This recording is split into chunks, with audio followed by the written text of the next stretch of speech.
ನಮಸ್ಕಾರ. ಇದು ಜಾಣ ಸುದ್ದಿ, ವಿಜ್ಞಾನ, ವಿಚಾರ ಹಾಗೂ ವಿಸ್ಮಯಗಳ ಧ್ವನಿ ಪತ್ರಿಕೆ. ದಿನದಿನವೂ ವಿಜ್ಞಾನ.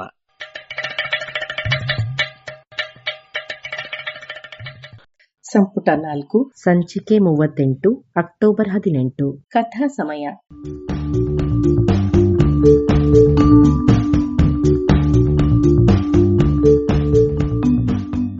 ಸುಪ್ರಸಿದ್ಧ ಜೀವಿ ವಿಜ್ಞಾನಿ ಚಾರ್ಲ್ಸ್ ಡಾರ್ವಿನ್ 19ನೆಯ ಶತಮಾನದ ಆರಂಭದಲ್ಲಿ ಕೈಗೊಂಡಿದ್ದ ನೌಕಾಯಾನದ ವೇಳೆ ತಾನು ಕಂಡ ವಿಷಯಗಳ ಕುರಿತು ಮಾಡಿದ ಟಿಪ್ಪಣಿಗಳ ಅನುವಾದ.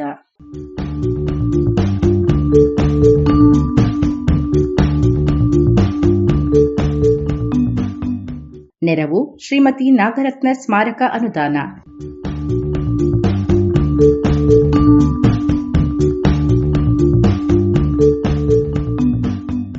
ಬೀಗಲ್ ಸಾಹಸಯಾನ, ಸಂಚಿಕೆ 110.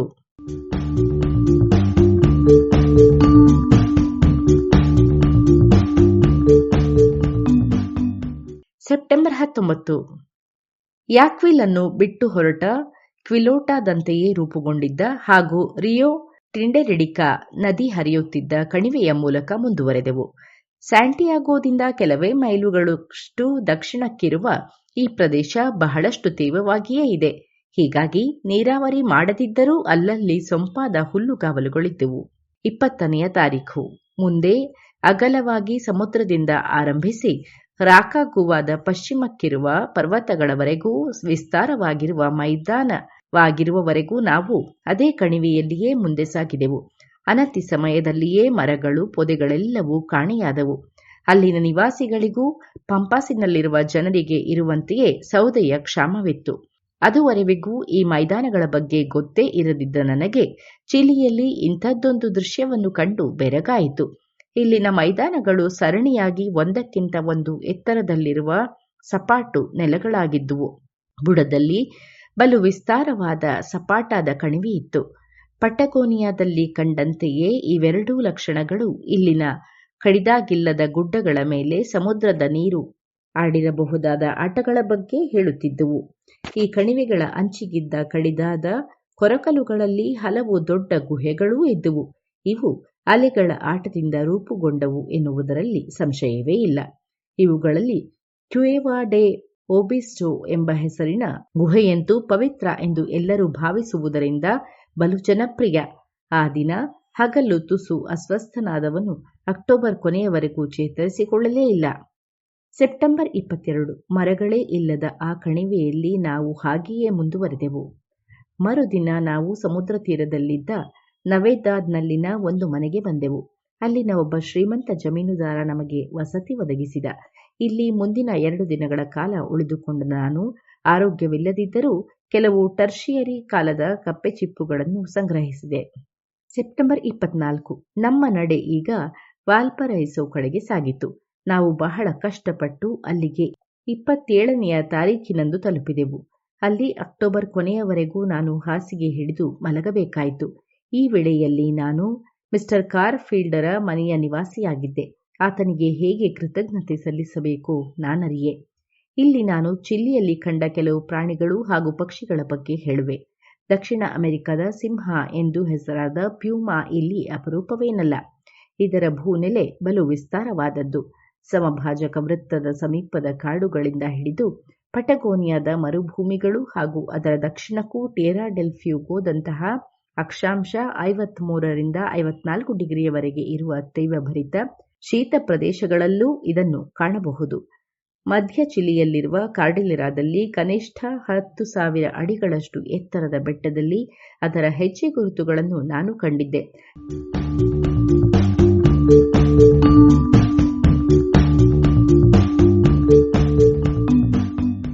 ಲಾ ಪ್ಲಾಟಾದಲ್ಲಿ ಪ್ಯೂಮಾಗಳು ಬಹುತೇಕ ಜಿಂಕೆ, ಆಸ್ಟ್ರಿಚ್ ಹಾಗೂ ಬಿಜಾಕ ಮತ್ತು ಇತರೆ ಹಲವು ಸಣ್ಣ ಪುಟ್ಟ ಚತುಷ್ಪಾದಿಗಳನ್ನು ಬೇಟೆಯಾಡುತ್ತವೆ. ಅಲ್ಲಿ ಅದು ರಾಸುಗಳು ಇಲ್ಲವೇ ಕುದುರೆಗಳ ಮೇಲೆ ದಾಳಿ ಮಾಡುವುದು ಅಪರೂಪ. ಮನುಷ್ಯನ ಮೇಲೆ ಎರಗುವುದಂತೂ ಬಲು ಅಪರೂಪ. ಆದರೆ ಚಿಲಿಯಲ್ಲಿಯೋ ಇದು ಹಲವಾರು ಮರಿ ಕುದುರೆಗಳು ಮತ್ತು ಕರುಗಳನ್ನು ಕೊಂದಿದೆ. ಬಹುಶಃ ಅಲ್ಲಿ ಬೇರೆ ಚತುಷ್ಪಾದಿಗಳ ಕೊರತೆ ಇರುವುದರಿಂದ ಹೀಗಿರಬಹುದು.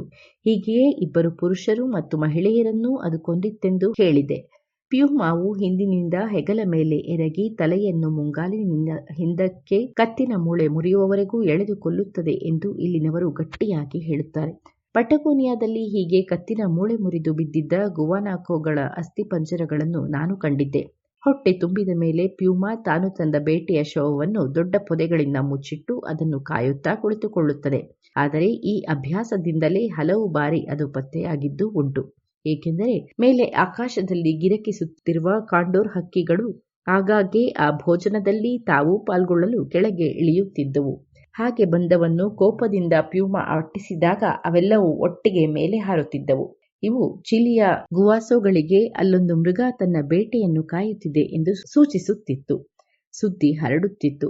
ಮನುಷ್ಯರು ನಾಯಿಗಳೊಟ್ಟಿಗೆ ಅದರ ಬೆನ್ನು ಹತ್ತುತ್ತಿದ್ದರು. ಪಂಪಾಸಿನಲ್ಲಿ ಗಾಚುಗಳು ಮೇಲೆ ಆಕಾಶದಲ್ಲಿ ಗಸ್ತು ಸುತ್ತುತ್ತಿರುವ ಕಾಂಡೂರುಗಳನ್ನು ಕಂಡೇ "ಓ, ಸಿಂಹ ಇದೆ" ಎಂದು ಕೂಗುತ್ತಿದ್ದರು ಎಂದು ಸರ್ ಎಫ್ ಹೆಡ್ ಹೇಳಿದ್ದಾರೆ. ಆದರೆ ಈ ರೀತಿಯಲ್ಲಿ ಪತ್ತೆ ಮಾಡಿದವರು ಒಬ್ಬರನ್ನು ನಾನು ಭೇಟಿಯಾಗಿಲ್ಲವೆನ್ನಿ. ಹೀಗೆ ತಾನು ಶವವನ್ನು ಕಾಯುತ್ತಿರುವ ಪ್ಯೂಮಾದ ಸುಳಿವು ಸಿಕ್ಕಿ ಅದನ್ನು ಅಲ್ಲಿಂದ ಓಡಿಸಿದರೆನ್ನಿ. ಆಗ ಅದು ಮತ್ತೆ ಈ ಕಾರ್ಯದಲ್ಲಿ ತೊಡಗುವುದೇ ಇಲ್ಲ ಎಂದೂ ಹೇಳುತ್ತಾರೆ. ಬೇಟೆಯನ್ನು ಕವರಿ ತಿಂದು ಅಲ್ಲಿಂದ ದೂರ ಹೋಗಿಬಿಡುತ್ತದೆಯಂತೆ. ಪ್ಯೂಮಾವನ್ನು ಕೊಲ್ಲುವುದು ಸುಲಭ. ಆ ತೆರೆದ ಪ್ರದೇಶದಲ್ಲಿ ಅದನ್ನು ಮೊದಲು ಬೋಲಾ ಕವಣೆಗಲ್ಲುಗಳನ್ನು ಬೀಸಿ ಬೀಳಿಸುತ್ತಾರೆ. ಅನಂತರ ಲಾಜೋ ಕುಣಿಕೆಯಿಂದ ಕಟ್ಟಿ ಅದು ಮೂರ್ಛೆ ತಪ್ಪುವವರೆಗೂ ನೆಲದಲ್ಲಿಯೇ ಎಳೆದುಕೊಂಡು ಹೋಗುತ್ತಾರೆ. ಪ್ಲಾಟಾದ ದಕ್ಷಿಣಕ್ಕಿರುವ ತಂದೀಲಿನಲ್ಲಿ 3 ತಿಂಗಳಲ್ಲಿ 100 ಪ್ಯೂಮಾಗಳನ್ನು ಹೀಗೆ ಕೊಲ್ಲಲಾಯಿತು ಎಂದು ಯಾರೋ ನನಗೆ ಹೇಳಿದರು. ಚಿಲಿಯಲ್ಲಿ ಇವನ್ನು ಸಾಮಾನ್ಯವಾಗಿ ಪೊದೆಗಳ ಬಳಿಯೋ ಮರಗಳತ್ತಲೋ ಅಟ್ಟಿಸಿಕೊಂಡು ಹೋಗಿ ಗುಂಡಿಟ್ಟು ಕೊಲ್ಲುತ್ತಾರೆ. ಇಲ್ಲವೇ ನಾಯಿಗಳಿಗೆ ಬೇಟೆಯಾಡಲು ಹೇಳುತ್ತಾರೆ. ಇದಕ್ಕಾಗಿ ಬಳಸುವ ನಾಯಿಗಳದ್ದೇ ವಿಶೇಷ ತಳಿ. ಲಿಯೋನಿರೋ ಎನ್ನುವ ಅವು ಕೃಶವಾದ, ತೆಳ್ಳನೆಯ, ಉದ್ದಗಾಲಿನ ಭಯಂಕರರು, ಹುಟ್ಟ ಬೇಟೆಗಾರರು. ಪ್ಯೂಮಾವನ್ನು ಬಲು ಚಾಣಾಕ್ಷ ಎಂದು ವಿವರಿಸುತ್ತಾರೆ. ಅಟ್ಟಿಸಿಕೊಂಡು ಹೋಗುವಾಗ ಕೆಲವೊಮ್ಮೆ ಅದು ತನ್ನ ಮೊದಲಿನ ಜಾಡಿಗೆ ಬಂದು ಅನಂತರ ಇದ್ದಕ್ಕಿದ್ದ ಹಾಗೆ ಒಂದು ಬದಿಗೆ ಸರಿದು ನಿಂತು ಬೇಟೆ ನಾಯಿಗಳು ಮುಂದೋಡುವವರೆಗೂ ಕಾಯುತ್ತದಂತೆ. ಅದು ಬಲು ಶಾಂತವಾದ ಪ್ರಾಣಿ. ಗಾಯವಾದಾಗಲೂ ನೋವಿನಿಂದ ಅರಚುವುದಿಲ್ಲ. ಕೇವಲ ಬೆದೆ ಬಂದಾಗ ಮಾತ್ರ ಅದು ಅರಚುತ್ತದೆ.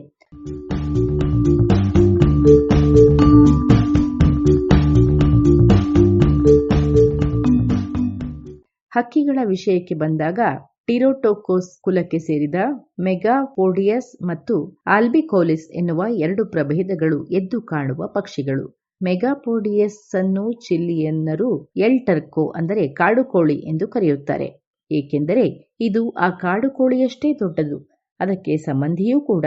ಆದರೆ ಇದರ ಕಾಲುಗಳು ಇನ್ನೂ ಉದ್ದನೆಯವು, ಬಾಲ ಪುಟ್ಟದು, ಕೊಕ್ಕು ಬಲಿಷ್ಠ, ಕಂದುಗೆಂಪು ಬಣ್ಣದ ಮೈ.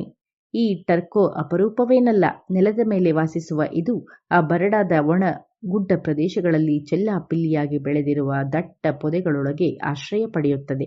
ಬಾಲವನ್ನು ಬಾವುಟದಂತೆ ಮೇಲೆತ್ತಿಕೊಂಡು ಊರುಗಾಲಿನಂತಹ ಉದ್ದನೆಯ ಕಾಲುಗಳ ಮೇಲೆ ಒಂದು ಪೊದೆಯಿಂದ ಇನ್ನೊಂದು ಪೊದೆಗೆ ಈ ಹಕ್ಕಿ ವಿಶೇಷವಾದ ವೇಗದಲ್ಲಿ ಕುಪ್ಪಳಿಸುತ್ತಾ ಹೋಗುವುದನ್ನು ಕಾಣಬಹುದು. ವಿಚಿತ್ರ ಆಕಾರದ ಮೇಲೆ ಆ ಹಕ್ಕಿ ತಾನೇ ನಾಚಿಕೊಳ್ಳುತ್ತಿದೆ ಎಂದು ಅನಿಸುವುದು ಬಲು ಸಹಜವೇ. ಯಾರೇ ಆದರೂ ಅದನ್ನು ನೋಡಿದ ಮೊದಲಿಗೆ ಯಾವುದೋ ವಸ್ತು ಸಂಗ್ರಹಾಲಯದಲ್ಲಿ ಹುಲ್ಲು ತುಂಬಿಟ್ಟಿದ್ದ ಕೋಳಿ ಮತ್ತೆ ಜೀವ ಪಡೆದು ತಪ್ಪಿಸಿಕೊಂಡು ಬಂದಿದೆ ಎಂದು ಅಂದುಕೊಳ್ಳಬಹುದು. ಅಪಾಯ ಎದುರಾಗದಿದ್ದರೆ ಅದು ಹಾರುವುದೇ ಇಲ್ಲ, ಓಡುವುದೂ ಇಲ್ಲ, ಕೇವಲ ಕುಪ್ಪಳಿಸುತ್ತದೆಯಷ್ಟೇ. ನೋಡಲು ಅದೆಷ್ಟು ವಿಚಿತ್ರವೋ, ಪೊದೆಗಳೊಳಗೆ ಬಚ್ಚಿಟ್ಟುಕೊಂಡಿರುವಾಗ ಅದು ಮಾಡುವ ಹಲವು ವಿಧದ ಸದ್ದುಗಳು ಕೂಡ ಅಷ್ಟೇ ವಿಚಿತ್ರ. ನೆಲದೊಳಗೆ ಆಳದಲ್ಲಿ ಬಿಲವೊಂದನ್ನು ಮಾಡಿ ಅದರಲ್ಲಿ ಗೂಡು ಕಟ್ಟುತ್ತದೆ ಎನ್ನುತ್ತಾರೆ. ನಾನು ಈ ಹಕ್ಕಿಗಳಲ್ಲಿ ಹಲವನ್ನು ಕತ್ತರಿಸಿ ಪರೀಕ್ಷಿಸಿದೆ. ಇವುಗಳ ಸ್ನಾಯುಯುತವಾದ ಬಲಶಾಲಿ ಹೊಟ್ಟೆಯಲ್ಲಿ ದುಂಬಿಗಳು, ತರಕಾರಿಯ ನಾರು ಹಾಗೂ ದುಂಡುಗಲ್ಲುಗಳೂ ಇದ್ದವು. ಇದು ಹಾಗೂ ಅದರ ಉದ್ದನೆಯ ಕಾಲು, ನೆಲವನ್ನು ಕೆರೆಯುವ ಪಾದಗಳು, ಮೂಗಿನ ಹೊಳ್ಳೆಗಳನ್ನು ಮುಚ್ಚಿಕೊಂಡ ಪೊರೆ, ಪುಟ್ಟ ಬಾಗಿದ ರೆಕ್ಕೆಗಳು ಸ್ವಲ್ಪ ಮಟ್ಟಿಗೆ ಇದನ್ನು ಗ್ಯಾಲಿನೇಸಿಯೇ ಗುಂಪಿಗೆ ಸೇರಿದ ನೆಲಹಕ್ಕಿಗಳ ಸಂಬಂಧಿ ಎಂದು ತೋರಿಸುತ್ತವೆ. 2ನೆಯ ಪ್ರಭೇದವಿದೆಯಲ್ಲ, ಟಿರೋಟೋಕಸ್ ಆಲ್ಬಿಕೋಲಿಸ್, ಅದು ಮೊದಲನೆಯದನ್ನೇ ಸಾಮಾನ್ಯವಾಗಿ ಹೋಲುತ್ತದೆ. ಇದನ್ನು ಟಪಾಕೋಲೋ ಎಂದು ಕರೆಯುತ್ತಾರೆ, ಅಂದರೆ ಕುಂಟಿಮುಚ್ಚ ಎಂದರ್ಥ. ಈ ನಾಚಿಕೆಗೇಡಿ ಹಕ್ಕಿಗೆ ಅದು ತಕ್ಕ ಹೆಸರು ಎನ್ನಿ. ಏಕೆಂದರೆ ಇದು ತನ್ನ ಬಾಲವನ್ನು ನೆಟ್ಟಗೆ ಅಲ್ಲ, ಇನ್ನು ಮುಂದಕ್ಕೆ ತಲೆಯ ಕಡೆಗೆ ಬಾಗಿಸಿ ಇಟ್ಟುಕೊಂಡೇ ಓಡಾಡುತ್ತದೆ. ಆ ಹಕ್ಕಿ ಇಲ್ಲಿ ಬಲು ಸಾಮಾನ್ಯ. ಬೇರೆ ಹಕ್ಕಿಗಳು ಇರಲು ಸಾಧ್ಯವೇ ಇರದಂತಹ ಬೇಲಿಯ ಬುಡಗಳು ಹಾಗೂ ಬರಡು ಗುಡ್ಡಗಳಲ್ಲಿ ಅಲ್ಲಲ್ಲಿ ಬೆಳೆದಿರುವ ಪೊದೆಗಳಲ್ಲಿ ಇದನ್ನು ಕಾಣಬಹುದು. ಆಹಾರ ಸೇವನೆಗೆಂದು ಇದು ಪೊದೆಗಳಿಂದ ತಟ್ಟನೆ ಹೊರಗೆ ಬಂದು ಅಷ್ಟೇ ವೇಗದಲ್ಲಿ ಮತ್ತೆ ಒಳಗೆ ಹೋಗುತ್ತವೆ. ಹೀಗೆ ಬಚ್ಚಿಟ್ಟುಕೊಳ್ಳುವ ಆತುರ, ಹಾರಲು ಒಲ್ಲದ ಮನಸ್ಸು ಮತ್ತು ಗೂಡು ಕಟ್ಟುವ ವಿಚಾರದಲ್ಲಿ ಇದು ಟರ್ಕೋವನ್ನೇ ಹೋಲುತ್ತದೆ. ಆದರೆ ನೋಡಲು ಅದರಷ್ಟು ಕುರೂಪಿ ಏನಲ್ಲ. ಈ ಟಪಾಕೋಲೋ ಬಲು ಕಳ್ಳ ಪಕ್ಷಿ. ಯಾರಾದರೂ ಹೆದರಿಸಿದರೆ ಇದು ಪೊದೆಯ ಅಡಿಯಲ್ಲಿ ಶವದಂತೆ ಬಿದ್ದುಕೊಳ್ಳುತ್ತದೆ. ಅನಂತರ ಮೆಲ್ಲನೆ ಪೊದೆಯ ಇನ್ನೊಂದು ಬದಿಗೆ ತೆವಳಿಕೊಂಡು ಹೋಗಲು ಪ್ರಯತ್ನಿಸುತ್ತದೆ. ಇದು ಬಲು ಚುರುಕಾದ ಹಕ್ಕಿ ಕೂಡ. ಸದಾ ಏನಾದರೂ ಸದ್ದು ಮಾಡುತ್ತಲೇ ಇರುತ್ತದೆ. ಈ ಸದ್ದುಗಳು ವೈವಿಧ್ಯಮಯವೂ ಹೌದು, ವಿಚಿತ್ರವೂ ಹೌದು. ಕೆಲವೊಮ್ಮೆ ಪಾರಿವಾಳದ ಗುಟುರಿನಂತೆ ಕೇಳುತ್ತವೆ, ಕೆಲವೊಮ್ಮೆ ನೀರಿನಲ್ಲಿ ಗುಳ್ಳೆ ಏಳುವಂತೆ, ಕೆಲವಕ್ಕೋ ಯಾವ ಉಪಮೆಯೂ ಒಗ್ಗುವುದಿಲ್ಲ. ಹಳ್ಳಿಗರ ಪ್ರಕಾರ ಈ ಹಕ್ಕಿ ವರ್ಷದಲ್ಲಿ 5 ಬಾರಿ ತನ್ನ ಹಾಡನ್ನು ಬದಲಿಸುತ್ತದೆಯಂತೆ. ಬಹುಶಃ ಋತು ಬದಲಾದಂತೆ ಹಾಡುಗಳು ಬದಲಾಗುತ್ತವೇನೋ.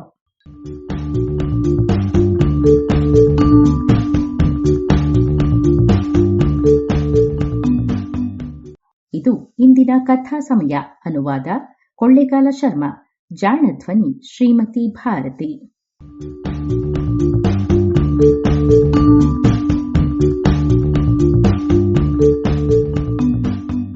ನೆರವು ಶ್ರೀಮತಿ ನಾಗರತ್ನ ಸ್ಮಾರಕ ಅನುದಾನ.